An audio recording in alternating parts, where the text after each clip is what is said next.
BJP ಶಾಸಕ ಮುನಿರತ್ನಗೆ double trouble. Munirathna ವಿರುದ್ಧ ಅತ್ಯಾಚಾರ ಪ್ರಕರಣ ದಾಖಲು.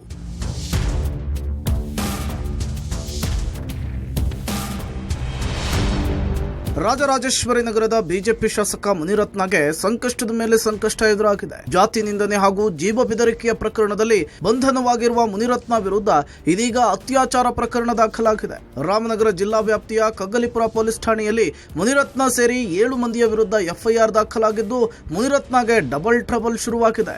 ಹೌದು, ಬಿಜೆಪಿಯ ಶಾಸಕ ಮುನಿರತ್ನ ವಿರುದ್ಧ ಅತ್ಯಾಚಾರ ಪ್ರಕರಣ ದಾಖಲಾಗಿದ್ದು ಮತ್ತೊಂದು ಸಂಕಷ್ಟ ಎದುರಾಗಿದೆ.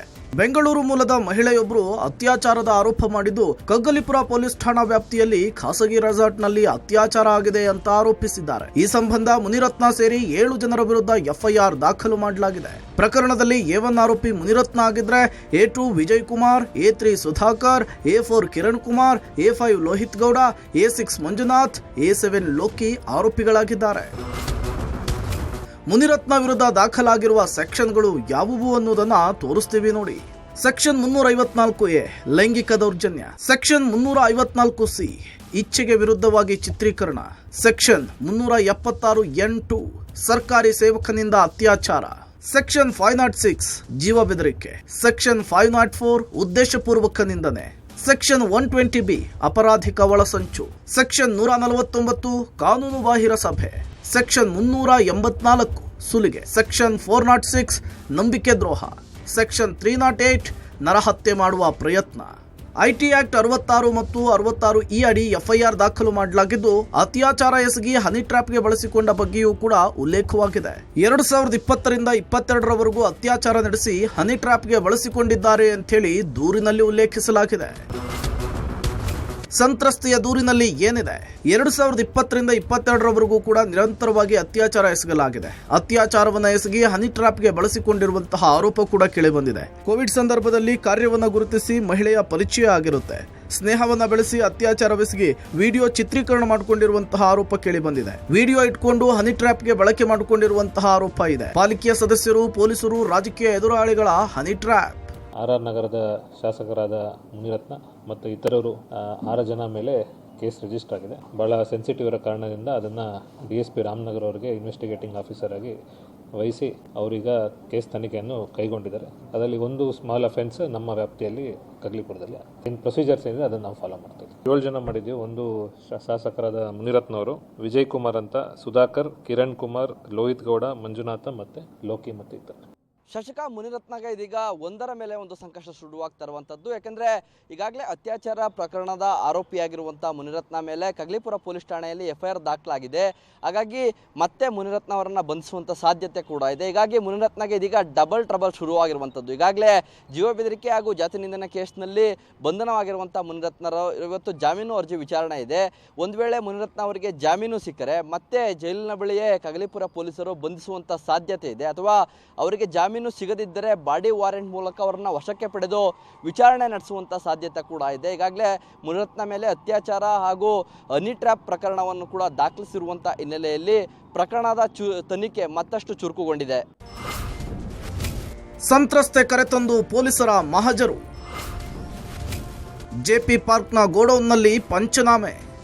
ಶಾಸಕ ಮುನಿರತ್ನ ವಿರುದ್ಧದ ಅತ್ಯಾಚಾರ ಪ್ರಕರಣದ ಸಂಬಂಧ ಬೆಂಗಳೂರಿನ ಜೆಪಿ ಪಾರ್ಕ್ ಬಳಿಯ ಗೋಡೌನ್ನಲ್ಲಿ ಮಹಜರು ನಡೆಸಲಾಯಿತು. ಸಂತ್ರಸ್ತೆಯನ್ನ ಕರೆತಂದು ಕಗ್ಗಲಿಪುರ ಪೊಲೀಸರು ಮಹಜರು ನಡೆಸಿದ್ರು. ದೂರಿನಲ್ಲಿ ಉಲ್ಲೇಖಿಸಿರುವ ಬಗ್ಗೆ ಸಂತ್ರಸ್ತೆಯ ಬಳಿ ಮಾಹಿತಿ ಪಡೆದ್ರು. ಅತ್ಯಾಚಾರ ಪ್ರಕರಣಕ್ಕೆ ಸಂಬಂಧಪಟ್ಟ ಹಾಗೆ ಈಗಾಗಲೇ ಕಗ್ಲಿಪುರ ಪೊಲೀಸರು ಪ್ರಕರಣ ದಾಖಲಿಸಿಕೊಂಡು ಎಫ್ಐಆರ್ ಕೂಡ ಮಾಡಿದ್ದಾರೆ.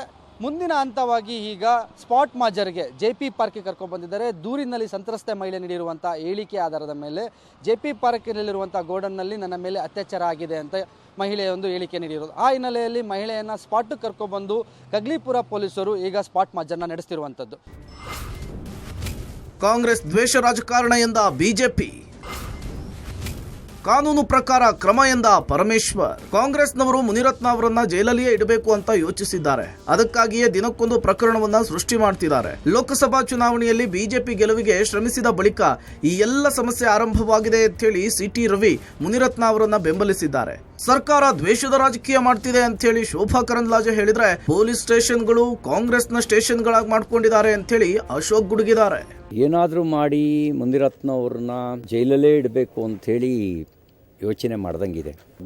ದಿನಕ್ಕೊಂದು ಸೃಷ್ಟಿ ಮಾಡ್ತಾ ಇದ್ದಾರೆ. ಕಾಂಗ್ರೆಸ್ನಲ್ಲಿ ಇದ್ದಾಗ ಮುನಿರತ್ನ ಬಹಳ ಒಳ್ಳೆ ಜನ ಇದ್ರು. ಬಿಜೆಪಿಗೆ ಬಂದ ಮೇಲೆ ತನ್ನ ಪ್ರಾಮಾಣಿಕವಾಗಿ ತಾನು ಲೋಕಸಭಾ ಚುನಾವಣೆಯಲ್ಲಿ ಬಿಜೆಪಿ ಅಭ್ಯರ್ಥಿ ಗೆಲುವಿಗೆ ಶ್ರಮಿಸಿದ ನಂತರ ಈ ಎಲ್ಲ ಸಮಸ್ಯೆಗಳು ಪ್ರಾರಂಭ ಆಗಿದ್ದಾವೆ.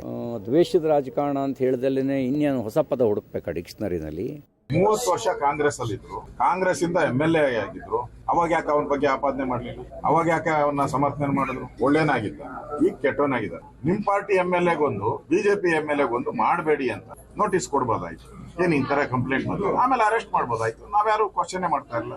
ಪೊಲೀಸ್ ಸ್ಟೇಷನ್ಗಳನ್ನ ನೀವು ಕಾಂಗ್ರೆಸ್ಸಿನ ಸ್ಟೇಷನ್ ಮಾಡ್ಕೊಂಡಿರೋಕ್ಕೋಸ್ಕರ ನಮ್ಮ ವಿರೋಧ ಇದೆ ಅಷ್ಟೇ. ಪೊಲೀಸ್ ಸ್ಟೇಷನ್ಗಳು ಕಾಂಗ್ರೆಸ್ಸಿನ ಕಪಿ ಮುಷ್ಟಿಯಲ್ಲಿ ಸಿಕ್ಕಾಕೊಂಡಿದೆ.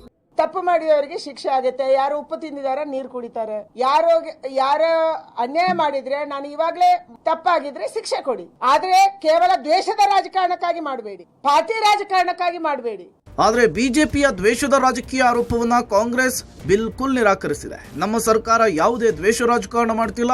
ಮುನಿರತ್ನ ವಿರುದ್ಧ ಮಹಿಳೆ ಕೊಟ್ಟಿದ್ದ ದೂರನ್ನು ತಗೊಂಡಿದ್ದು ಕ್ರಮವನ್ನ ಕೈಗೊಂಡಿದ್ದಾರೆ ಅಂತೇಳಿ ಗೃಹ ಸಚಿವ ಪರಮೇಶ್ವರ್ ಸಮರ್ಥಿಸಿಕೊಂಡಿದ್ದಾರೆ. ದೂರು ಕೊಟ್ಟಿದ್ದಾರೆ, ದೂರು ತಗೊಂಡು ಅದಕ್ಕೇನು ಕಾನೂನು ಪ್ರಕಾರ ಕ್ರಮ ಮಾಡಬೇಕು ಅದನ್ನ ಮಾಡ್ತಾರೆ. ಅವ್ರು ಮಾಡಿದ್ದು ಅದು ಕಾನೂನು ಬಾಹಿರ ಅಥವಾ ಕಾನೂನಿನ ಚೌಕಟ್ಟಿನಲ್ಲಿದೆ, ಅದನ್ನ ಅವರು ವೆರಿಫೈ ಮಾಡ್ತಾರೆ. ಕಾನೂನು ಬಾಹಿರವಾಗಿ ಇಂಥದ್ದೆಲ್ಲ ಪಬ್ಲಿಕ್ ಸರ್ವೆಂಟ್ಸು ಮಾಡಿದ್ದಾರೆ ಅಂತಂದಾಗ ಅದಕ್ಕೇನು ಕ್ರಮ ತಗೋಬೇಕೋ ತಗೊಳ್ತಾರೆ. ನಾವು ಯಾವ ದ್ವೇಷ ರಾಜಕಾರಣ ನಮ್ಮ ಸರ್ಕಾರ ಮಾಡೋದಿಲ್ಲ.